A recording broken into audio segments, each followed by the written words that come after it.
آج فیصلہ کیا ہے لاک ڈاؤن کو کھولنے کا، اور میں یہ واضح کر دوں لاک ڈاؤن سیٹرڈے سے کھلے گا. ہم ہر چیز کے لیے ہم نے بنائے ہوئے ہیں کہ کیا شرائط ہے، کیا کنڈیشن ہے. ہم نے سارے صوبوں کو کہا کہ وہ خود ایس او پیز ڈیولپ کریں. جہاں بہت برے حالات جو 30-30 ہزار لوگ مر چکے ہیں، ادھر بھی پبلک ٹرانسپورٹ چل رہی ہے. کئی اسمال اور میڈیم انڈسٹری جو اکثریت روزگار دیتی ہے لوگوں کو، ہمیں یہ خطرہ ہے آج کہ بند ہی بالکل نہ ہو جائے. ان میں سے کئی 5532 ٹیسٹ ہوئے. ایک ایک ٹیسٹ ایک ایک شخص کا نام میرے پاس ہے. جو رجیم فیڈرل گورنمنٹ نے کہی ہے 100% اس پہ عمل کر رہے ہیں. پہلے بھی کر رہے تھے، آگے بھی کریں گے. ہم سب مل کے اس وبا سے نجات پانے کی کوشش کریں.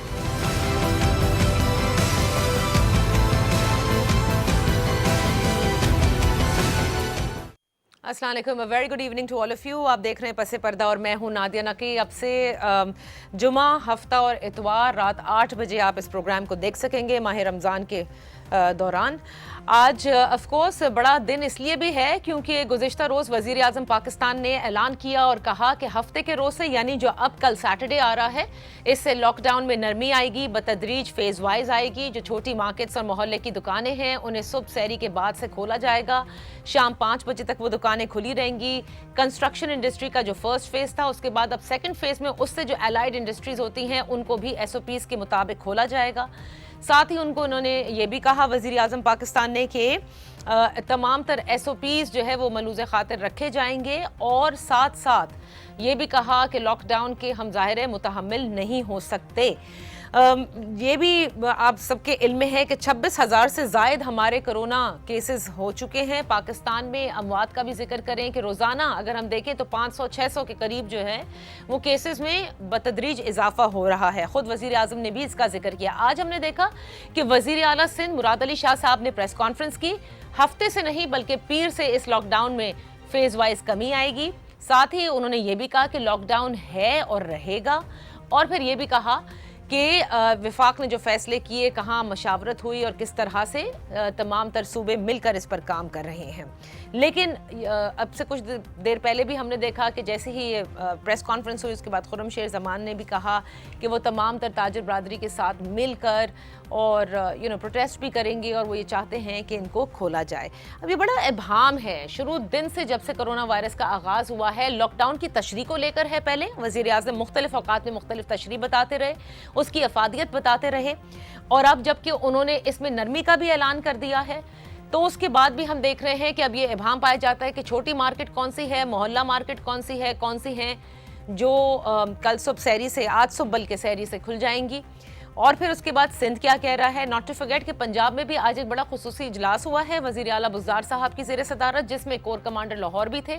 اس میں بڑی تشویش کا اظہار کیا گیا ہے بڑھتے ہوئے جو کیسز ہیں لاہور کے اندر، پنڈی میں، اور اس کے ساتھ ساتھ یہ بھی کہا جا رہا ہے، غور کیا جا رہا ہے کہ جہاں جہاں کیسز زیادہ ہوں گے شاید ان شہروں کو وفاق سے کہہ کر لاک ڈاؤن کر دیا جائے. اب یہ سب وہ باتیں ہیں جو کہ ہم نے کہا آپ کو ڈیولپمنٹ پہلے بتا دیں. آج ہم نے دعوت دی ہے خصوصی جماعت اسلامی کے امیر سراج الحق صاحب کو، جو اس نشست میں رہیں گے. ان سے ذرا ہم پوچھیں گے، ایک تو کرونا کے معاشی اثرات ہیں، ایک کرونا کے سیاسی اثرات ہیں، اور مستقل نظر آ رہے ہیں. جس دن سے کرونا کا آغاز ہوا ہے اس دن سے سیاست کا بھی آغاز ہو گیا ہے. ملک کی سیاسی صورتحال پر تجزیہ بھی کروائیں گے. بے حد شکریہ سراج الحق صاحب آپ کا کہ آپ نے ہمیں اپنا قیمتی وقت دیا. میں گفتگو کے آغاز میں سب سے پہلے آپ سے یہی جاننا چاہوں گی کہ آپ کیا سمجھتے ہیں جس طرح سے دیگر اپوزیشن جماعتوں کے رہنما شاکی ہیں وزیر اعظم کی کرونا کے حوالے سے جو پالیسی یا جس طرح سے ہینڈلنگ رہی ہے، کیا آپ بھی اسی صف میں ہیں، یا سمجھتے ہیں کہ جو کچھ ممکن ہوا، جو کچھ بہتر تھا، وہی وزیر اعظم پاکستان نے اسی طرح کی پالیسی ترتیب دی ہے اب تک کی؟ بسم اللہ الرحمن الرحیم. بہن آپ کا بہت شکریہ، آپ نے انتہائی اہم موضوعات پر یہ پروگرام بنایا ہے. اور اس وقت کرونا وائرس نہ صرف پاکستان میں، پوری دنیا میں، مساجد میں، چرچوں میں، مندروں میں، بازاروں میں، حجروں میں، خواتین کے درمیان، بچوں کے درمیان، ہر جگہ ایک موضوع ہے اور ہر انسان ان سے متاثر ہے. صحیح. لیکن آج تو ہم جائزہ لیں گے کہ ہماری حکومت کیا کر رہی ہے اور کیا نہیں کر رہی ہے. آپ نے پوچھا کہ حکومت کی پالیسی کیا ہے، تو ہم خود بھی دیکھنا چاہتے ہیں، سننا چاہتے ہیں، پڑھنا چاہتے ہیں، تجزیہ کرنا چاہتے ہیں کہ حکومت کی پالیسی معلوم کرے. لیکن حکومت کی ایک ہی پالیسی ہے اور وہ یہ کہ اس کی کوئی پالیسی نہیں ہے. اچھا. اور اتنے مہینے گزر گئے، فروری، مارچ، اپریل، اب مئی شروع ہو رہا ہے، لیکن چاروں صوبائی حکومتیں اور مرکزی حکومت ایک پیج پر نہیں ہے. پھر مرکز میں جو لوگ فیصلہ کرنے والے وہ خود ایک پیج پر نہیں ہیں. اور کل اور آج بھی حکومت نے جو فیصلے اناؤنس کیے ہیں، اس میں بھی سچی بات یہ ہے کہ اس میں اتنا ابہام ہے، اتنے دراڑیں ہیں کہ جن لوگوں کے بارے میں فیصلہ ہوا ہے خود بھی حیران پریشان ہے کہ فیصلہ کیا ہوا، کیا نہیں. اس لیے کہ کوئی کلیئر اور واضح چیز نہیں ہے. لاک ڈاؤن بھی ہے لیکن وہ بھی علامتی ہے اور نہیں بھی ہے. صحیح. وزیر اعظم اور چاروں صوبوں نے لاک ڈاؤن کیا بھی، اور مسلسل 5 تقاریر جناب وزیر اعظم صاحب نے کی ہے، اور 5ویں تقاریر انہوں نے لاک ڈاؤن کے خلاف کی ہے. اب مائنڈ بنانا، لوگوں کو ذہنی طور پر تیار کرنا، لوگوں کو ٹریک پہ ڈالنا، پوری قوم کی ایک پالیسی دینا، وہ خود وزیر اعظم کا کام ہے. اب وزیر اعظم خود فرماتے ہیں کہ لاک ڈاؤن جو ہے یہ تو اشرفیہ کا فیصلہ ہے، جی. اور اشرفیہ جو ہے یہ وہ لاک ڈاؤن چاہتی ہیں، میں تو بالکل نہیں چاہتا ہوں. پھر لاک ڈاؤن بھی ہے. تو میں خود حیران ہوں، پریشان ہوں کہ ہماری اس ملک کا ہوگا کیا. اس لیے کہ کوئی سمت نہیں ہے اس حکومت کا، کوئی فیصلے کا فورم معلوم نہیں ہے اس حکومت کا، اور آج تک یہ حکومت کنفیوز حکومت ہے، اور ہماری پاکستان کی تاریخ میں یہ کنفیوز ترین حکومت ہے. اچھا. جس کا کوئی سمت اور کوئی قبلہ آج تک معلوم کسی بھی میدان میں ہمیں نہیں معلوم. تو میں اس لیے چاہتا ہوں کہ آپ نے خود بھی کہا کہ کیسز میں تو اضافہ ہو رہا ہے، اموات میں بھی اضافہ ہو رہا ہے، اور جن علاقوں میں کرونا وائرس نہیں پہنچی تھی اب یہ وبا وہاں آہستہ آہستہ پہنچ رہی ہے. صحیح. لیکن ایک طرف وبا میں اضافہ ہوا ہے اور دوسرے طرف حکومت کے جو فیصلے ہیں اس میں تو یوں لگتا ہے کہ جس طرح ہمیں نجات کا جشن اب منانا ہے، اور اب ہم نے کرونا وائرس کو شکست دی ہے، بالکل آپ اور اب تو صحیح کہہ رہے ہیں. ہماری حکومت کے لیے میڈم، ہماری حکومت کے لیے اب ایک نوبل پرائز بھی ان کو ملنا چاہیے اس لیے کہ ہم کامیاب ہو گئے. لیکن دوسری طرف روز آپ دیکھتے ہیں کہ وہاں بھی اب آپ کے پنجاب کے وزیر صحت کہتی ہے کہ اس وقت لاہور ایک ہب بن گیا ہے. بالکل بار پشاور میں مسلسل اضافہ ہوا ہے. بالکل صحیح. کراچی میں آپ آج کے بھی وزیر اعلیٰ کا سٹیٹمنٹ آپ نے پڑھا ہوگا. بالکل. بلوچستان کے وزیر اعلیٰ تو اچھے آدمی ہیں، وہ تو اس طرح مسائل میں ہاتھ ہی ڈالنا نہیں چاہتے ہیں، جو کچھ ہوگا دیکھا جائے گا، اللہ تعالیٰ کے ذمہ ہیں سب کام. اچھا. اس لیے میں عرض کرنا چاہتا ہوں کہ ہماری حکومت کے بارے میں آپ پوچھتے ہیں تو کون سی حکومت؟ سندھ کی حکومت، بلوچستان کی حکومت، پنجاب کی حکومت، اسلام آباد کے 25 مربع کلومیٹر تک محیط حکومت، کون سی حکومت کے بارے میں آپ پوچھنا چاہتے ہیں؟ پہلے تو یہ بتائیں. اچھا، تو سراج الحق صاحب، ظاہر ہے ہم وفاقی حکومت کا پوچھ رہے ہیں، لیکن مجھے آپ یہ فرمائیے گا کہ جب ہم یہ کہتے ہیں کہ یہ بالکل ابہام بھی ہے، کنفیوژن بھی ہے، بڑے مکس سگنلز بھی گئے ہیں، لیکن یہ جو NCOC بنی اس میں تمام وزرائے اعلیٰ گلگت بلتستان، آزاد کشمیر کے صدور بیٹھتے ہیں، بڑا کنسنسس ہوتا ہے. آج بھی فرمایا وزیر اعلیٰ سندھ نے کہ مشاورت سے ہوا 90% تقریباً سب لوگ اگری کرتے ہیں. لیکن جب وہ پریس کانفرنس کرتے ہیں اس سے ایسا لگتا ہے جیسے وفاق جو ہے اس نے بس شاید اپنا حکم صادر کر دیا ہے اور یہ لوگ نہیں چاہتے تھے، جبکہ every thing is done through coordination. یہ مسئلہ دونوں کے بیچ میں کہاں سے ہے؟ یہ اصل مسئلہ ہے کیا لاک ڈاؤن کو لے کر ہے، تجارت کو بند کر کے ہے، معیشت نہیں چل رہی سندھ کی وجہ سے اس لیے ہے؟ آپ کیا سمجھتے ہیں کیا مسئلہ ہے اصل میں سندھ کا اور وفاق کا؟ دیکھیے بہن، بنیادی بات یہ ہے کہ وفاقی حکومت کا اور سندھ کی حکومت کا اصل مسئلہ اب بھی کرونا وائرس یا یہ وبا نہیں ہے. ان کے اپنے مسائل ہے، اور اب بھی وہ دونوں حکومتی سیاست کر رہی ہے، ایک دوسرے کو ڈاؤن کرنے کی کوشش کر رہی ہے.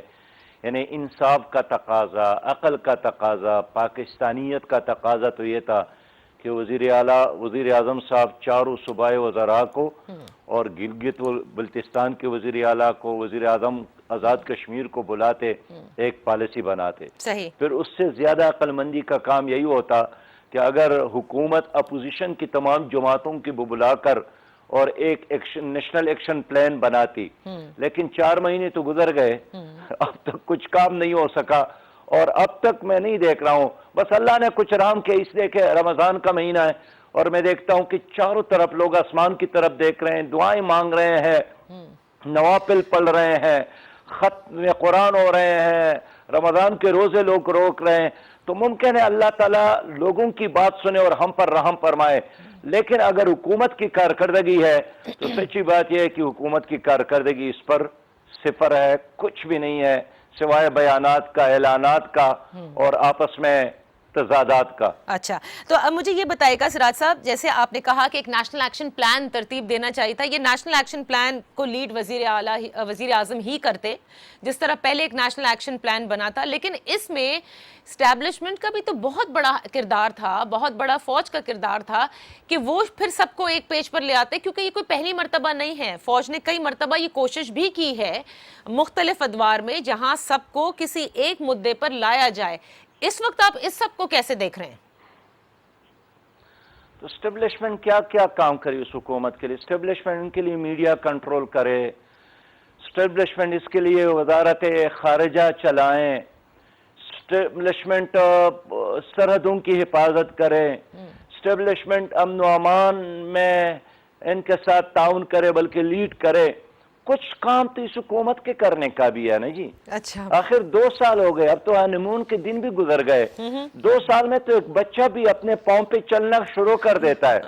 تو 2 سال ہو گئے، اگر اب بھی یہ حکومت یہی ہے کہ جب تک کوئی جنرل صاحب، کرنل صاحب، بریگیڈیئر صاحب آ کر ان کو انگلی سے پکڑ کر وزارت کے یہ کام ایسے ہو اور ایسے ہو، تو یہ کب تک اس طرح ہوگا؟ میں اس لیے سمجھتا ہوں کہ اسٹیبلشمنٹ نے جتنا تعاون دینا تھا میرے خیال میں حد سے زیادہ ہوا ہے. اچھا، اور تاریخ میں اتنا تعاون اسٹیبلشمنٹ نے کسی حکومت کو نہیں دی ہے جتنا اس حکومت کو دی ہے. اچھا، اب دیکھیں، کبھی آپ نے سنا ہے کہ ایک اسٹیبلشمنٹ کا ترجمان اپیل کرتا ہے کہ 6 مہینے تک کم از کم اس حکومت پر کوئی تنقید نہ کرے؟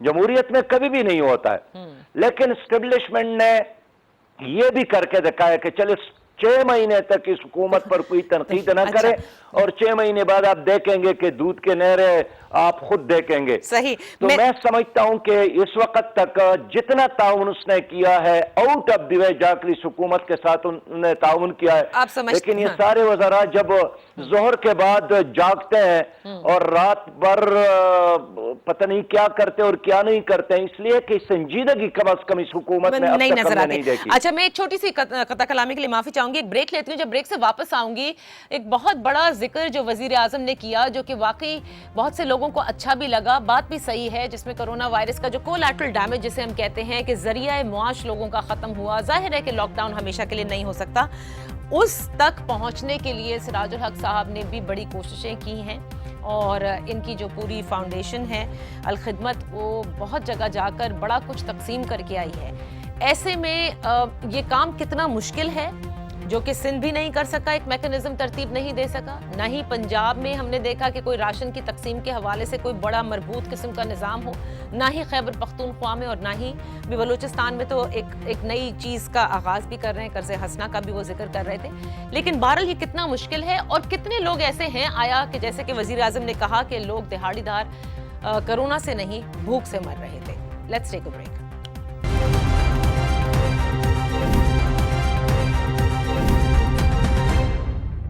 Welcome back. پس پردہ میں امیر جماعت اسلامی جناب سراج الحق صاحب ہمارے آج کے مہمان ہیں. ہم ذکر کر رہے ہیں کہ کرونا وائرس کے معاشی اور سیاسی جو اثرات ہمارے ملک میں ہماری دیگر سیاسی جماعتوں پر ہیں، اس سے کیا کچھ ہو سکتا ہے اور کیا کچھ ہو رہا ہے.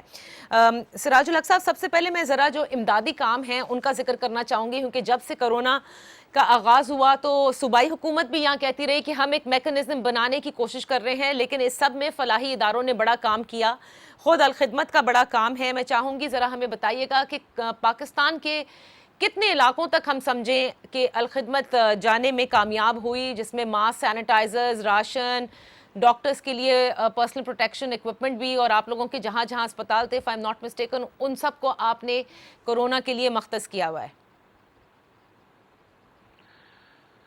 بہن، پہلا کام تو یہ ہے کہ کرونا وائرس کے وبا کے دوران ہم نے سیاست کو